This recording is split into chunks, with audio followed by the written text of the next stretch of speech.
Welcome to Bells in the Band. This is Karen Van Wert, and I've been ringing with the Praise Band for a couple of years now.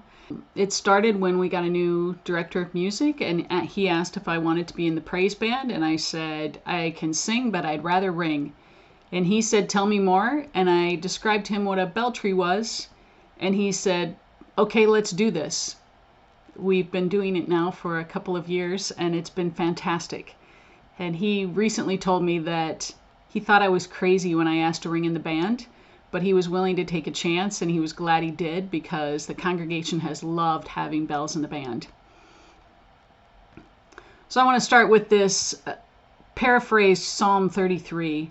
Praise the Lord with the ringing. Make music to him on the six-stringed belltree.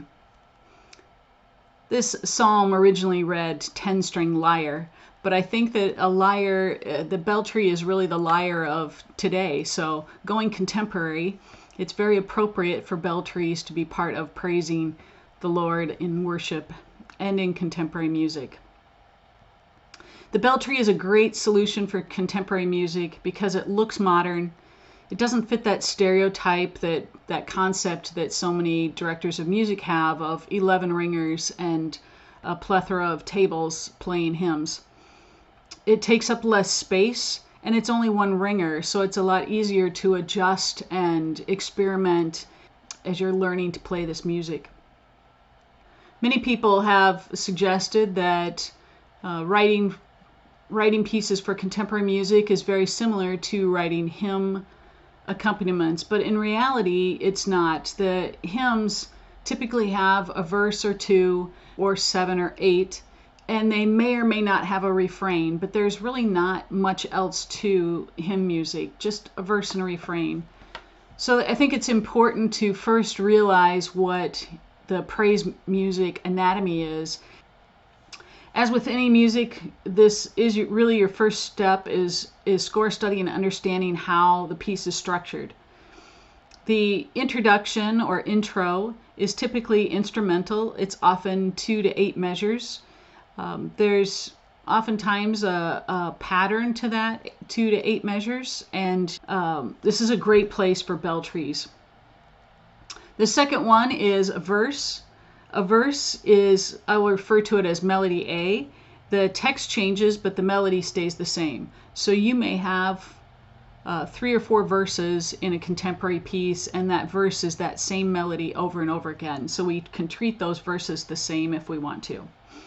Post-verse, this is a term that I kind of made up because I couldn't find it anywhere, referred to anywhere in any praise music. So if there is a term for it, I'm sorry, I don't know what it is. But post-verse is there's typically an instrumental that happens between 2 verses or between a verse and a chorus, or it's just a little couple measures. It oftentimes mimics what happened in the intro.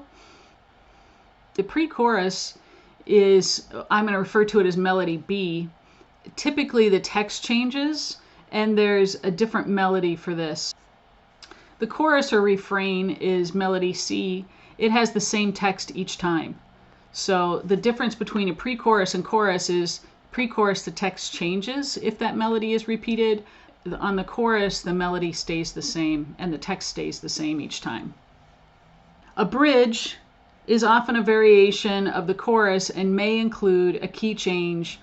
It's called a bridge because it's transitioning us to someplace else, and that's why there's oftentimes a key change there. There may be a rhythm change, speed change, but key changes are very common in the bridge.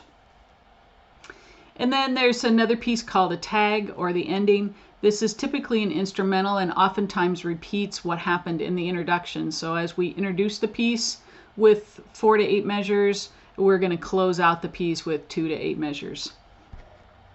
So I would sit down with a piece of music and map out the anatomy of that piece. Not all of these things will occur every time. That you don't have to treat each verse the same, nor do you have to treat each chorus the same.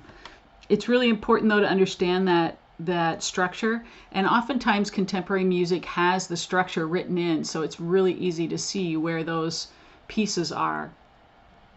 So this is your introduction and the anatomy of praise music. As we go forward, we're going to look at different treatments and how we apply those treatments.